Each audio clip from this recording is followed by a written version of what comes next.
Three, two, one.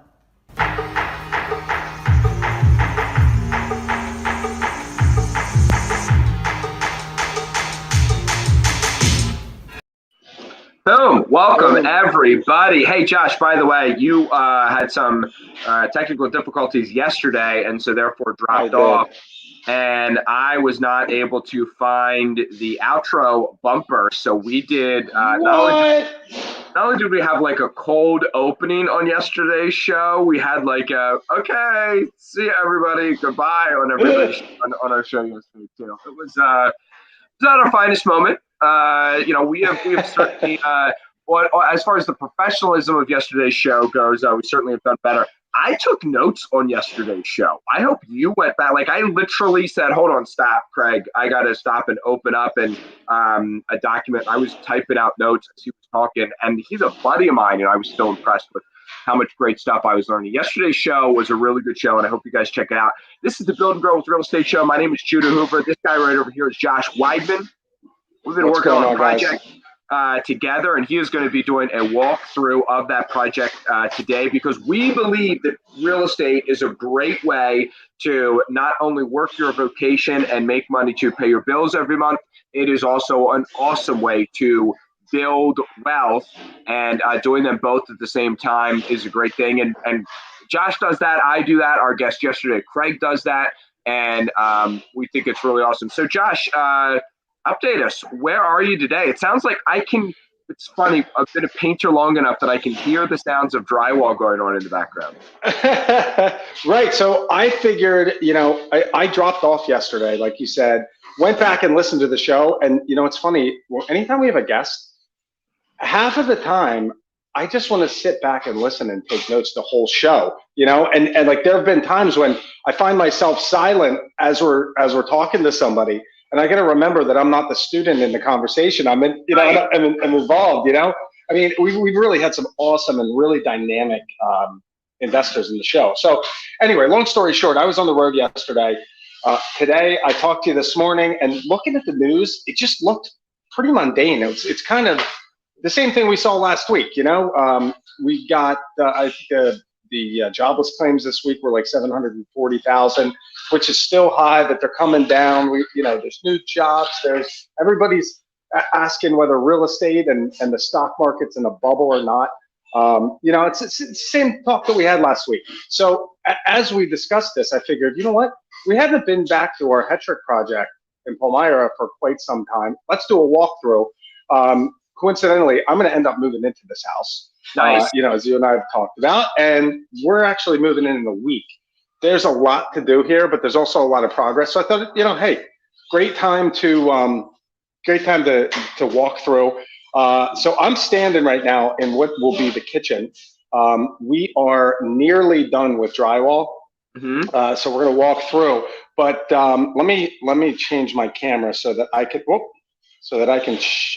Flip my screen around, and let's see. You've done that in the past. That's something that we can do.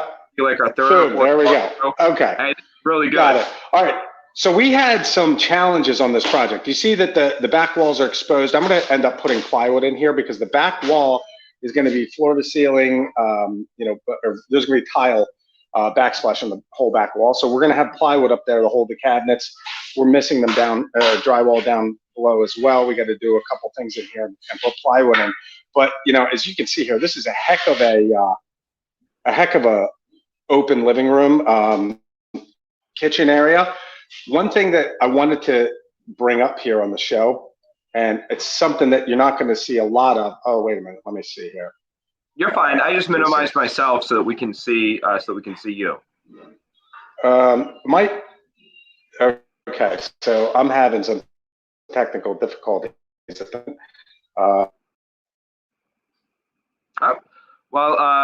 we go, ladies and gentlemen. We just lost Josh, and he will be back with us. But our whole goal with this Hetrick project was to show people what the project looks like from beginning to end throughout the rehab process. And we walked this project when we had first gotten started. And then as Josh is more and more work over there, and as our contractors have been doing more stuff, we walked through it like almost when it was like completely demoed. And now we're kind of, so we showed the beginning project completely demoed. This is like the 80% done, and then we're going to show a final complete done project. So Josh, keep on going, buddy. Well, you're not thinking. Okay, so but we're hearing what you're saying. We're seeing the video, so keep on going. Okay, so I'm in the kitchen area, and I wanted to talk about two challenges that we had with this project. I mean, right now we still have the old windows in the house, and one of my big pet peeves when running a rehab is trying to send the window installers in after drywall. And inevitably what happens is they ding up the edges of the window or the drywall, and they got to bring back there to finish and things like that. Well, we didn't have much of a choice here. We were originally promised windows first week of January, and then it was the third week of February, and then it was. Well, they were just delivered today, which is, a positive thing. But because of COVID, a lot of these window manufacturers have been backed up, right? To ridiculous lengths. We had the same problem with our cabinets. February 14th delivery date. Guess what? They're not here. They'll be delivered this coming Wednesday. But the issue there was Texas. The snow in Texas and the power outages caused, a delay in shipping, which led to all of this mess. So look, here's the bottom line. You're going to get unexpected things in your rehab. 100%. Right. You start with the best case scenario. And that's why you always have to realize that, you got to pivot sometimes. We have to shift. We need to make some changes to what we're doing in order to, meet deadlines and things like that. And sometimes when the deadline gets pushed, you have to have a plan B. Right now I'm living in an Airbnb. It's not just you, Josh. It's across the board. I have a good friend who she hasn't had appliances in her house since November. November. Judah, no joke. You told me, you're not the only person that's told me that, but that was the one area we had no issues with. Wow. I got my appliances less than 7 days after we ordered them, and they're not cheap thinking appliances. So that's a good thing. Wow. All right, so let's walk through here and take a look at what we have. I'm going to change my camera again, and hopefully this isn't going to lead to losing you. Okay, great. All right. So I'm going through here as we walk down the hall. This is the entryway. We're going to have a tile foyer right inside. And that's where that door was. You closed that up. That used to be another room. That's exactly right. That's exactly right. So now we have these long hallways with the archways in between, kind of dividing it off. And the way we designed this house is that we have the main living areas to the right of the entryway here.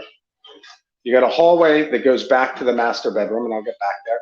But the rest of the living area is kind of sectioned off from the house, so there's some privacy. Josh, hold on, Josh, right there. That's a good shot. Back up. So use this shot to explain why it is you like to do windows then drywall, not drywall then windows. You're right up beside a window there. So perfect. This is great.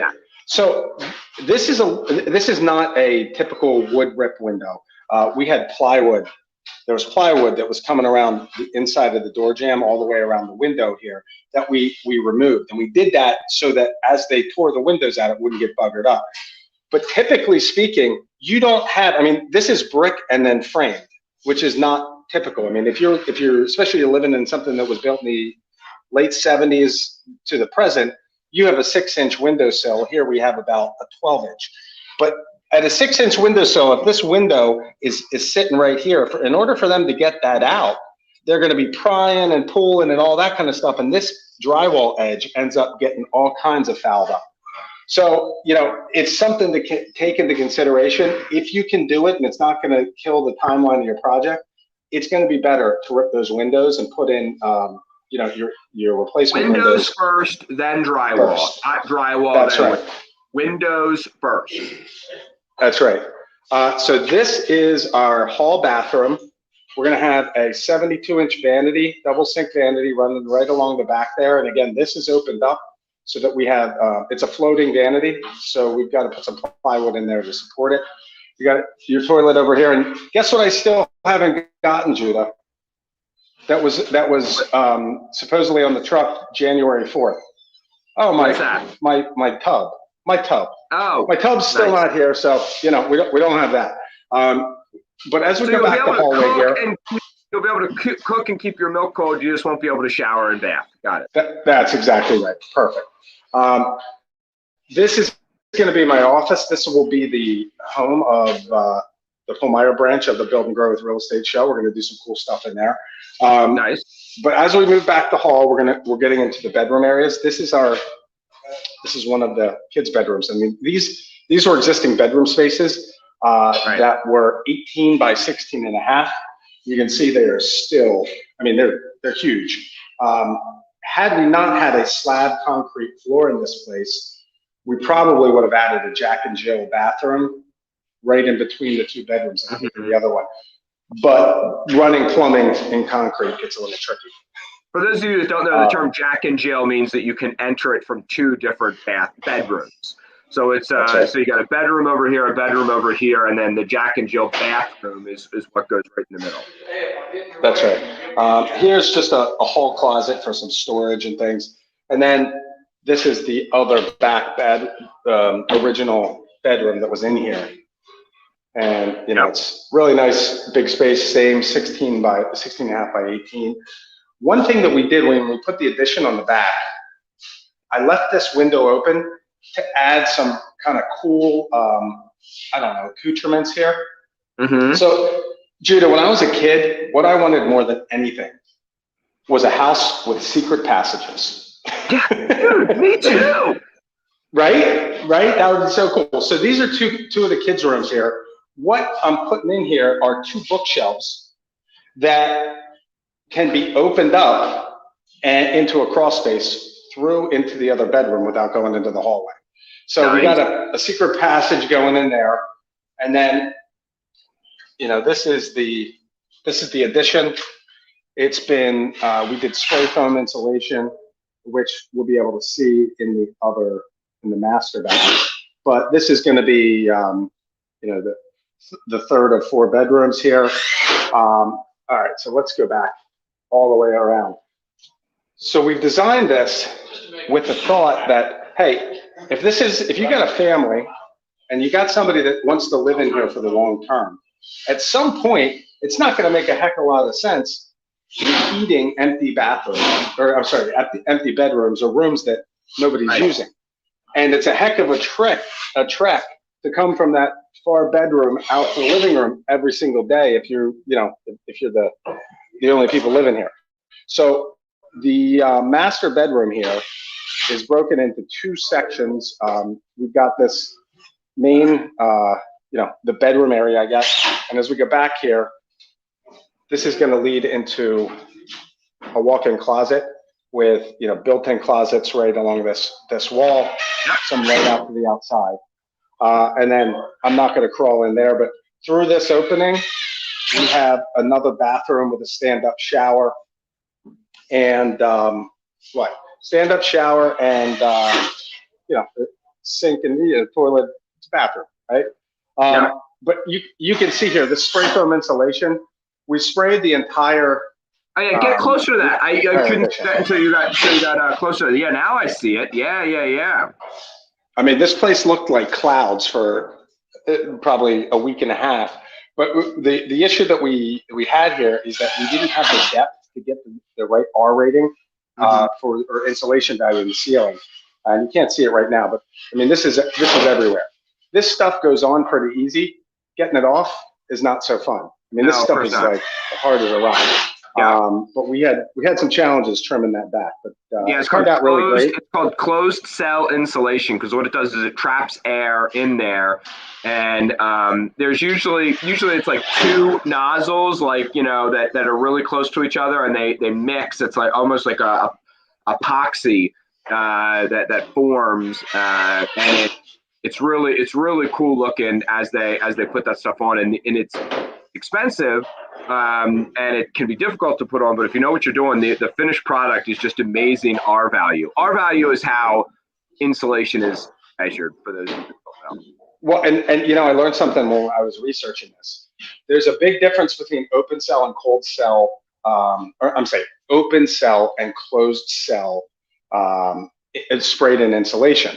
They both go on as a two-part application, but the open cell is typically used for sound, and acoustic value and sound deadening, whereas the closed cell is best for the R value. And the stuff that we got, it's got an R value of 6 for each inch that it's in the wall. So I mean, that's pretty significant when you think about a 2x4 bat of the typical insulation. That's an R value of what, 9, I think. Something like so, that. I mean, yeah. You figure, right? You've got we got 2x6s in here, so you got 4 inches easily. You got a 24 R value as opposed to a 9 with typical insulation. And the cost for the sprayed in insulation is about 2.5 times what you might pay to get the Pink Panther stuff.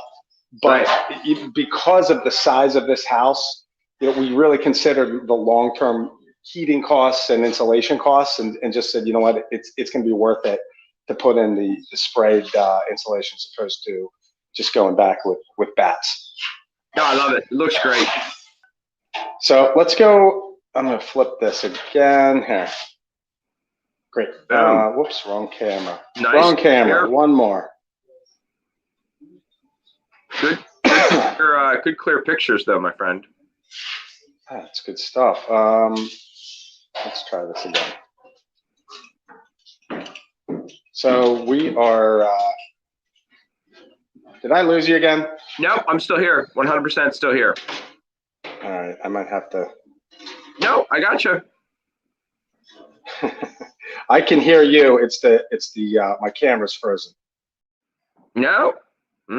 Well, yeah. So the problem with Josh at this project is that he doesn't have his Wi-Fi set up yet there, and so once Josh fully moves in and gets the Wi-Fi set up, we will be able to do much better building both real estate shows from this location. But showing people the rehab, they've always been a little bit choppy like this. So this is great, Josh. So tell us where we are now.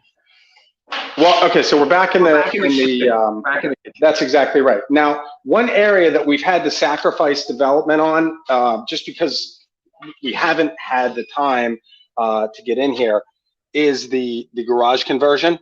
Right. And some changes. Yeah, some changes that we have made is we demoed this out, and as we put in the bathroom and utility area along the front here, we were able to remove a beam that was sitting here. In fact, when this was framed, the beam was just wobbling back and forth. So we took it out, and that's opened this space up a little bit more. This is going to be a really, really good space. We've got a half bath sitting in here. We're going to have a hot water heater installed this weekend. We decided to go with the on-demand hot water heater, which is, nice. It's a little bit more expensive, but long-term, it's much less costly to maintain and keep. That's something to consider when you're determining whether you're flipping a property or whether you're keeping it for a rental. The immediate cost might be a little bit more, but I mean, we're talking hundreds of dollars as opposed to, long-term cost for an on-demand hot water heater is significantly less than what you would see with a regular tank that's sitting there. And it takes up a lot less space too. Let me ask you a question, Josh, about that. How, number one, they're more water efficient, they're more fuel efficient, but the problem with hot water heaters is eventually they fail and you get about 10 to 12 years out of them. Do you get a longer life cycle with the tankless as well, or is it about the same?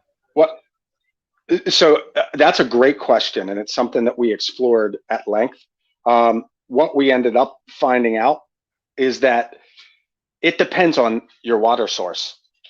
If you have, if you have hard water, those type of appliances tend to fail in 1 to 2 years. Thankfully, we don't have that issue, And because of that, we decided, this is a much better option.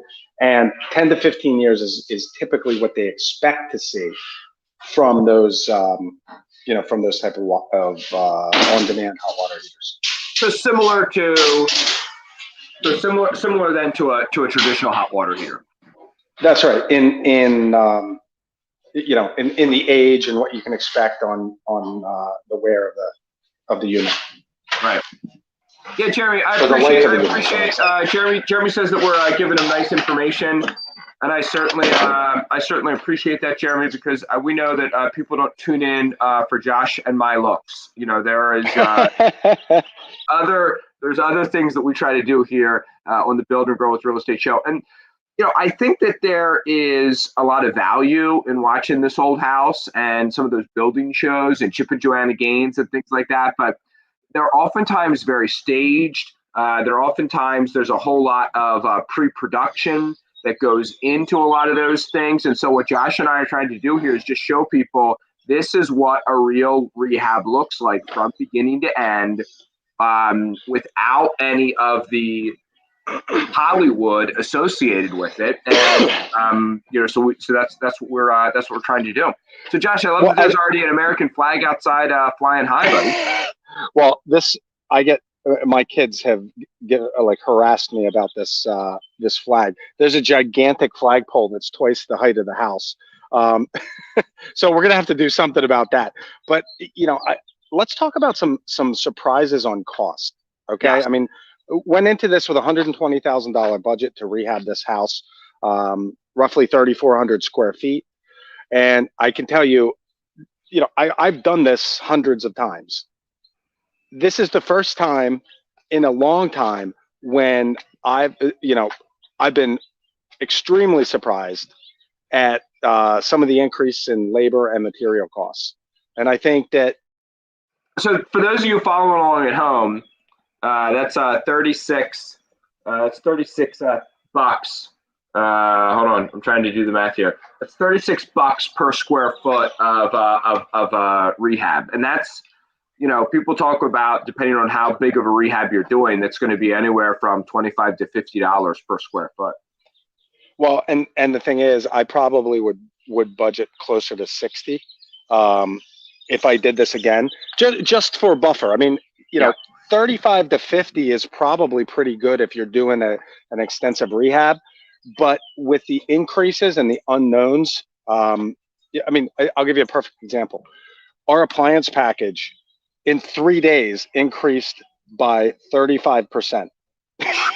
And I mean, from the time that we first said, I really like this, talked to my wife about it, and then ordered it, it went up 35%. And we were able to negotiate that down a little bit with the supply house because we had the prior agreement. Listing. But yeah, exactly. But things are going up. The cost of normal stuff. We've talked about inflation on the show a couple times. It's just important to take into consideration the unexpected things that can pop up as the rehab goes on. I mean, we ran into, we got some really great deals from some local vendors. Next week, Taz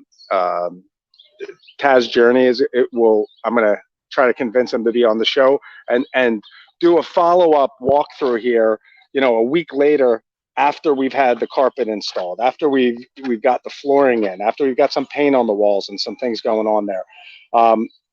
We'll circle back, but TJ did some great work for me over here on the heating system. I'm gonna see if I can rope Ronnie in, and he's doing the carpet installation, but they do all kinds of tile and hardwood installations as well. We've had some really great vendors here, but there have also been some places where the costs have been, significantly more than original budget. So it's just really important to know your numbers. And even if you're dealing with the general contractor that gives you a hard number, if they come back to you and say, hey, look, I know I gave you a $5 square foot price for flooring, but it's really $6.50 now. And, I'm not trying to, cause you a hard time, but that's, you know what I mean? They're not necessarily trying to take advantage of you, but it's the reality of the industry as it is right now. Yeah, well, you tell that story all the time about your about the deck when you were had a construction company. What you're building Right. the costs happen there. So Josh, I mean, you tell me, how many days are you from moving in there? I mean, that looks like you still have 2 or 3 months worth of work to do there. You're telling me that's all coming together? We're gonna move in probably without a kitchen, but we'll have at least one bathroom complete and functional. The bedrooms will be 100%, and the living room should be 100%. But listen, you always have to have a backup plan. There's always a plan B. Right. This is going to be great. I mean, years from now, you're going to be telling people, and this is going to be one of those funny stories that you and your wife laugh about. Remember when we moved in here and there was no kitchen? Listen, what's so when my wife was a kid, her parents renovated their house and put an addition on, and they rented a beach house for the entire summer so that they wouldn't have to be there for the construction. Guess when they started renovating? Like as soon as they moved back. August. Right. And unfortunately, sometimes you just can't do anything about it. It is what it is. You deal with it, move on, and I think we got a good value on the house. I think once the renovations are done, we're going to have a good chunk of equity in this place, and I think it's going to be something that we're going to, really enjoy for years to come. So, it's good stuff. That's really, really great stuff. All right, my friend, we've got about 1 or 2 minutes left. Any parting comments here before we let people get back to their busy Fridays? Well, let's talk about next week. So next week, you're going to be gone. You'll be in on Monday, but then you're going to be gone for the rest of the week. Correct. We're going to be doing 2 shows next week instead of 3. Monday, we'll be getting, circling back on raising private capital when we'll be talking about the second half of our lesson on how to raise private capital. We'll be talking about marketing strategies, where to find a list of people that might be interested in investing with you, and how to approach them, how to pitch them, and all that kind of stuff. And then we'll follow up on another walkthrough next week of this place and see how things are moving. And the goal is going to be to also have some service providers, some contractors, and things like that there next week. So that's right. So that we can talk directly to them, both Taz, Journey, and Ronnie, who I've done. We need to get him to sponsor the show because we love on him so much. But I've worked with so many service providers in so many different fields over 20 years. I think Ronnie Ramone might be my favorite. He's best in show. You know what I mean? Of all my service providers, he's like most favored nation status. The second one that I would kind of almost put there is Bobby Leone with the key to pest control. If anybody ever needs any pest control, anything like that, Bobby Leone is just absolutely awesome. Yeah. Well, I'm gonna do a shout out right now to Wendell Dove I think. Oh my goodness, his trucks are sitting in front of me. I think it's Dove Fencing and Dove Landscaping. He is our GC over here. Okay. He's done an amazing job. I mean, I can't say enough good things about him, except that I don't want you to call him and hire him because I'm gonna keep him working for a while. But I mean, they've done a really fantastic job. Their team's been here every day for the last couple of months, really rocking things out. So. We got short time left on this thing. Hopefully a week we'll be in business. We'll see. But so that's all I got for today. I mean, I think this is a pretty good show. Nice update, and got some great stuff coming next week. All right, ladies and gentlemen, you heard it there from Josh. We're going to be back here next week with more great content. Thanks. Please like the show, share the show. If you need hard money, give Josh a call. If you need a realtor to list or buy a house, give me a call. This is the Build and Grow with Real Estate Show, and we appreciate everybody being with us. That's right.